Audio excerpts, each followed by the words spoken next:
fatalo fatu bale nganga fa lalo nei tai au lo fionga konsulo tatu malo lo fionga famata por salu fa pole lua malo se fo mo nei tai au fo ia fatalo fo tia fa pero o wa mal tatu le tio sa mo nei tai au fo vi ele lo fo mo le tuo tatu al fa mai fo le nei tai au le manuia mai de tua fatalo fatu fo ile tunu uyon tulang fa lupe e mes fo ile o finga lo stofie le tua malo se fo ia malo se fo manuia vi ia le nei tai au fo ia mali fo ia so matango fie fa ngolonga foi fa fo mbali tatu watunu o lo mau pelo so fo manuia mal so fo tatu al tatu watunu ia vi ia le la fa malolonga e fo le malu lu le tunu pe ona ia ai fa ta yo lo mau pele so fo la le o wali tatu ino tatu watunu ia o le wa mai al tu to tasel tatu watunu pe ona ia ia na po kala mele aso fua ile wa ma vai tunei ia la fa tu ela wa fionga le ha foi se tanga ia la foi se tulanga sa ia le aunanga ma le tautua al tatu watunu ai mai se le fangasoloino le tatu pokala ma le Singapore ia whaftaia tia le ngola le nganga whaftai ona ua taulau o le whamoe mai se le aso e turi matai e si o tatu tunu whamanatu ai le tatu saurtonga pule lava tatu tatu maro ia e ngona nga whaaftai o no whatanu malmanuia. Whaaftai whaapitoa i au whingarang pa ia le tua. Tu sai fu i malwhenga i male tapua inga i le tae au. Ele nga te leo le pa ia male mamaru o le atunu. A fioma papa au atu le whaamoi moe o se tātou maro. Ia e ngona i le nga whaaftai. Ia whaaftai fu li langlong sua al fono fufu tua. Ia renga te leo le maftanga sofa ta se fai fe au Samoa. Ia ma le fono taitai o le Pasifika po le Pirafa. Ia mātou ngā lue whaatasi ma le ofisa o konsula. Ia o mātou ngōwhi e le aso. Mo le toi tene le nganga whaaftai. Ia me se fwoi ta po inga a se tātou tunu. Le o mawhai o na awa i atu le il fa moe ia o tau lu mo ia tatou fa fo le vi inga mal fa stai le tua tia o no le aso matango ki malo fa stai moni ma fa manu sa no ngalo fionga konsula pe ona ia fa moe po level po kalame ai na matango fi me umale lo fo mo le anga leo le tua mai lava la finga luenga ia ai mai se fo po kalame umala ia pe ona mai moina ele tanto watunu ilungo penga te failangi ia mai se foi la tu sa au va atu ia ma pena pot atu mori ma wina fa mo ia o matongo fi ai o ani singa luenga lo fatino tanto ofisa ia mai se foi le no fisi fio tanto watu ni vai taimi o ia tanto nga luenga ina i mangele maranga fa lo fio ia fa stea tia le taulungo le pe se tanto tru me se le ta o po i le o nanga tanto maro era el official consul ia ai me se lava i tūlanga tau whi maranga inga. Ia si le toa i lo tusfolau Samoa, ina ia autinua o le lei ma o ngā le tusfolau, tupu mai whaaflawe whaafosei i Samoa. Ia o mukai o na maranga i Samoa. Ai lenga ta fo i leo o tusfolau New Zealand, ina tō Citizen New Zealand, ia taimi fo i e mana o i maranga i Samoa i le one way ticket.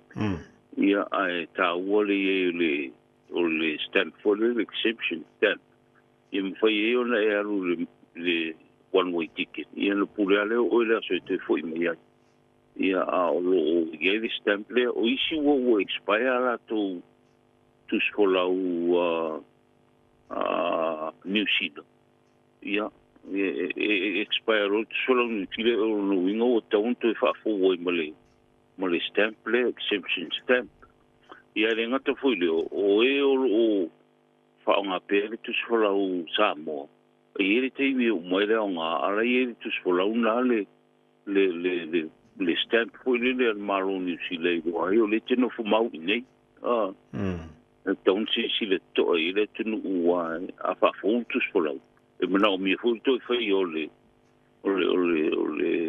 tempuna mai le official New Zealand e sila fia ai. O le no fo mau ni New Zealand.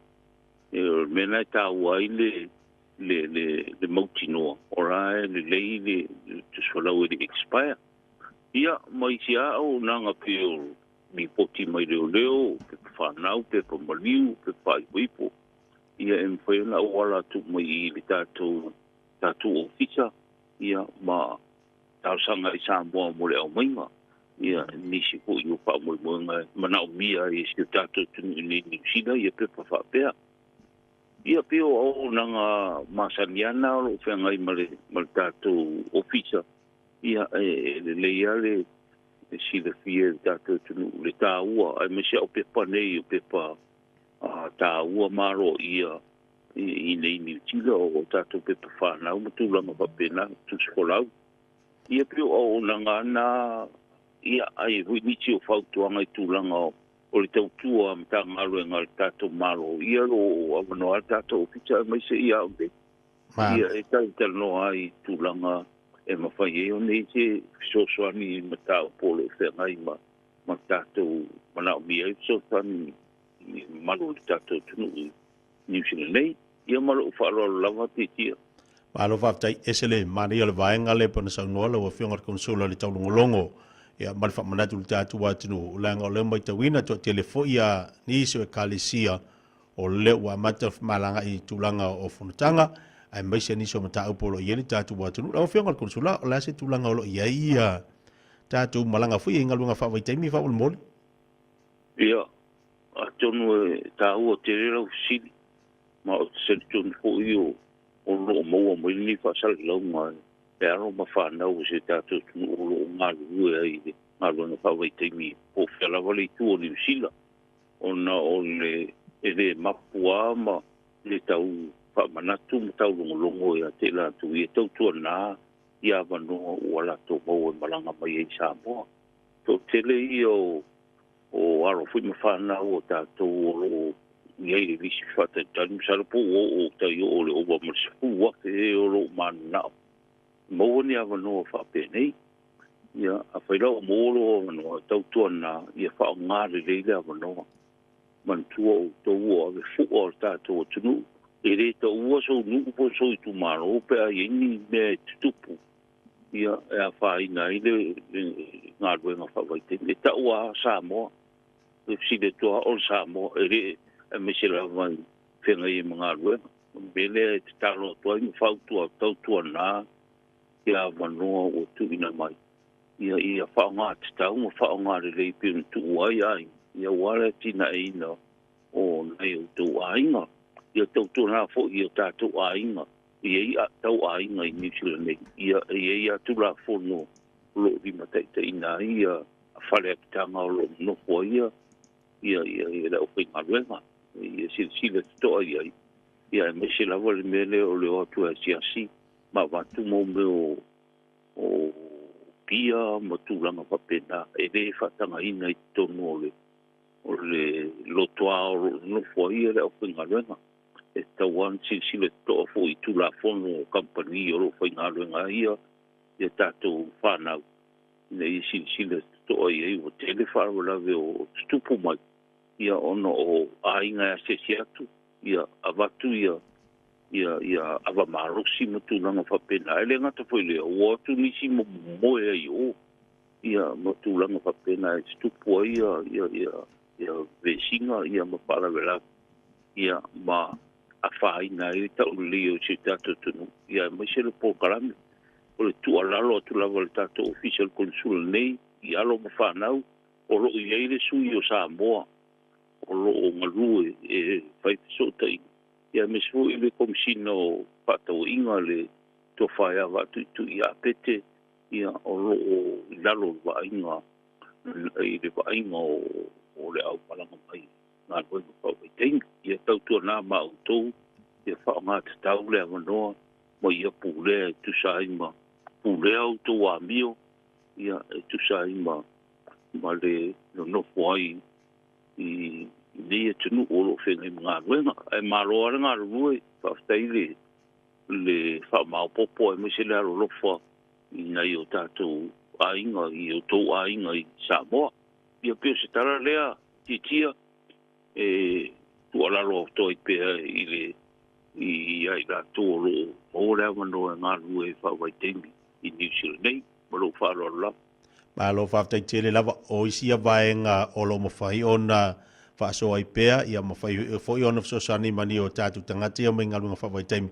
Ia lefa ua saunoala o whionga konsula, tu o lalo mo tātu watunu ia mawhai o na ngā lua whatasi.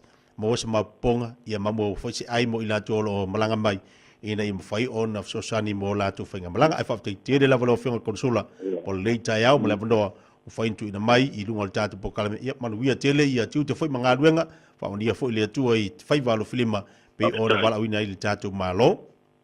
Ia, whaftai ki tia, whaftai mo lea wano tā ua ro mau mai pe tātou ofisa. Ia, e monisi o tā ua wale, ngā tere mpa ia mare maru o tātou tunu i New Zealand nei. Ia, e mese fo ia ngā ruenga whawai te mi pe runa. Ngā rue ai arom whanau mai Samoa, a whaftai tere a mo lea wano manu e fo i nei aso mo le whenga i ma tiutim whaiwa. Malo whaftai, ia sei fo ia.